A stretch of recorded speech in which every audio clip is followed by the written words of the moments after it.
আসসালামু আলাইকুম, সবাইকে স্বাগত জানাই আজকে সংবাদ বিশ্লেষণে। আপনারা জানেন যে অন্তর্বর্তীকালীন সরকারের বিদায়ের ঘণ্টা প্রায় বেজে এসেছে, আর কয়েক মুহূর্তের পরেই তারা বিদায় নেবে।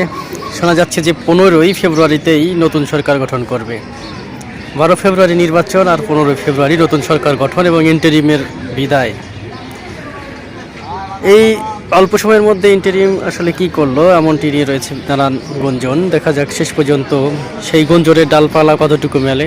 অর্থাৎ নতুন সরকার আসলে অবশ্যই অন্তর্বর্তীকালীন সরকারের বিভিন্ন দুর্নীতি উদ্ধার করবে। আসলে এখন আমরা বাইরে থেকে বুঝতে পারছি না, নতুন কেউ যখন ওই স্থানে প্রবেশ করবে তখন প্রফেসর ডক্টর মোহাম্মদ ইউনূস সরকারের নানান দিক তুলে ধরবে।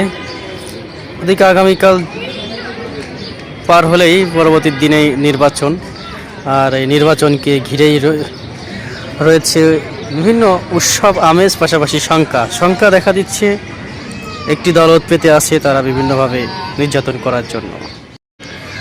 অন্তর্বর্তীকালীন সরকারের সফলতা ব্যর্থতা সবই উঠে আসবে, ফুটে উঠবে তারা আসলে কি করেছে এই 5 আগস্ট পরবর্তী সময়ে ক্ষমতা গ্রহণ করার পর। আপনারা জানেন যে 8 আগস্ট ক্ষমতা গ্রহণ করে বা শপথ গ্রহণ করে প্রফেসর ডক্টর মোহাম্মদ ইউনূস সহ বেশ কয়েকজন 15 জনের একটি সদস্য। পরে এই ক্যাবিনেট মেম্বারদের সংখ্যা বাড়ানো হয়।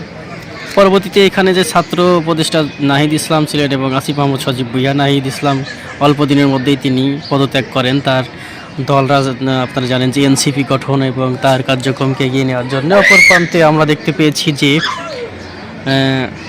আসিফ মাহমুদ সজীব ভুঁইয়া তিনি নির্বাচনে অংশগ্রহণের জন্য ইন্টারিম থেকে আগেভাগেই পদত্যাগ করেন এবং পদত্যাগ করেন মাহফুজ আলম। এই 3 জন ছাত্র প্রতিষ্ঠা থাকায় ইন্টারিমটা অনেকটা ব্যালেন্স ছিল। সেই ব্যালেন্স অবস্থা বেশি দিন থাকে না। আমরা দেখতে পেয়েছি যে নানান ঘটনা ঘটছে এবং ইনকিলাব মঞ্চের সর্বশেষ যে মিছিল ছিল সেখানে পুলিশকে অত্যন্ত মারমুখী অবস্থানে আমরা দেখেছি। তেমন অবস্থাগুলো তৈরি হওয়ার পেছনে ছাত্র প্রতিষ্ঠারও যারা ছিল এবং এনসিপির যারা নেতৃকর্মী তাদেরও দায় রয়েছে বলে অনেকে মনে করছেন। আপনারা কি মনে করছেন অবশ্যই কমেন্ট বক্সে জানাবেন।